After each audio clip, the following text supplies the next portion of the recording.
Assalamualaikum warahmatullahi wabarakatuh.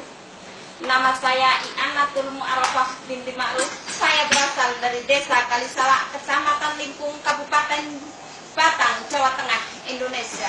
Saya murid seorang wali.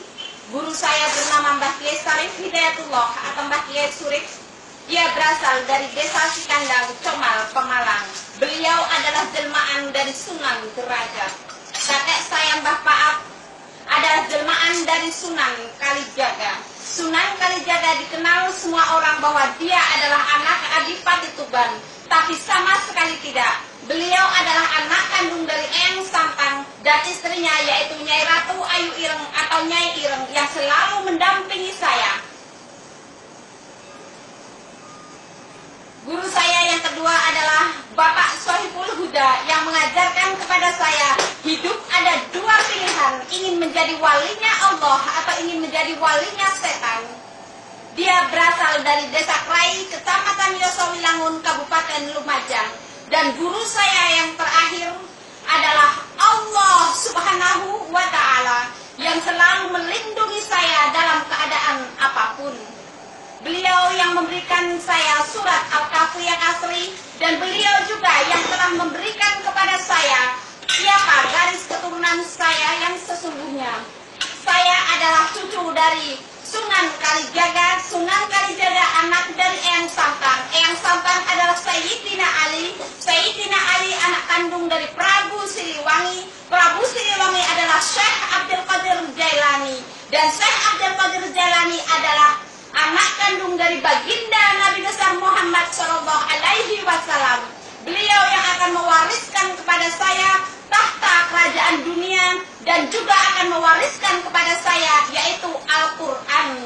Bunyi Al-Quran yang saya pelajari adalah Al-Quran diturunkan bukan untuk perpecahan, tetapi Al-Quran diturunkan untuk perdamaian dunia, mendamaikan antara orang Islam dengan orang Kristen, bahwa orang Kristen bukan orang kafir.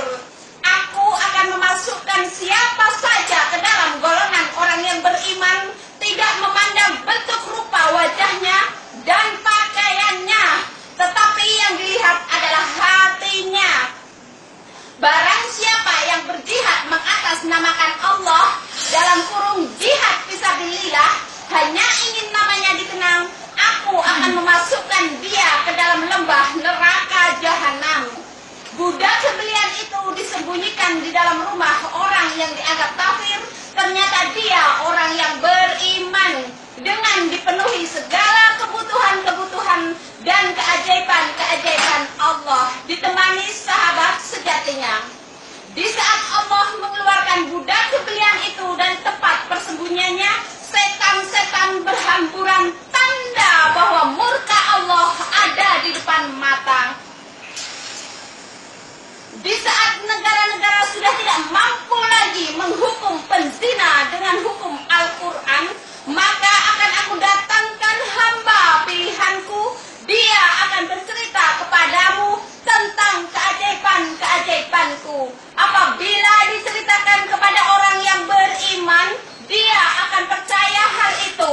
Dan apabila diceritakan kepada orang yang munafik, dia akan berkata, itu ada pada zaman nabi-nabi saja, itu ada pada zaman dahulu kala, zaman sekarang sudah tidak ada lagi.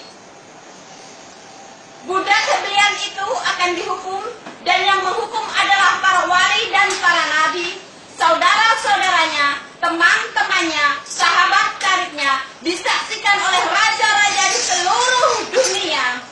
Di saat budak sebelian itu dihukum, maka seluruh dunia akan segera dihukum atas perbuatannya masing-masing.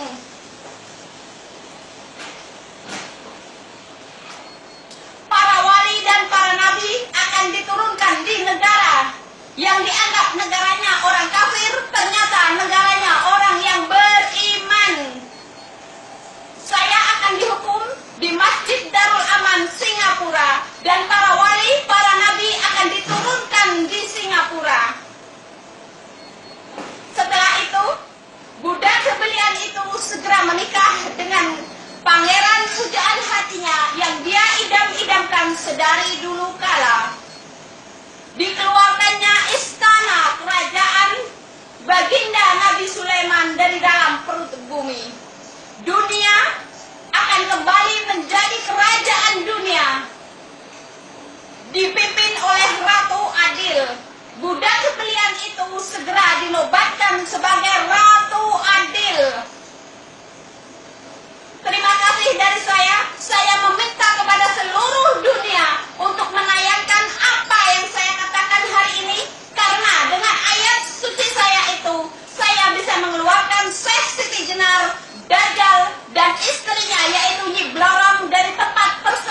semuanya.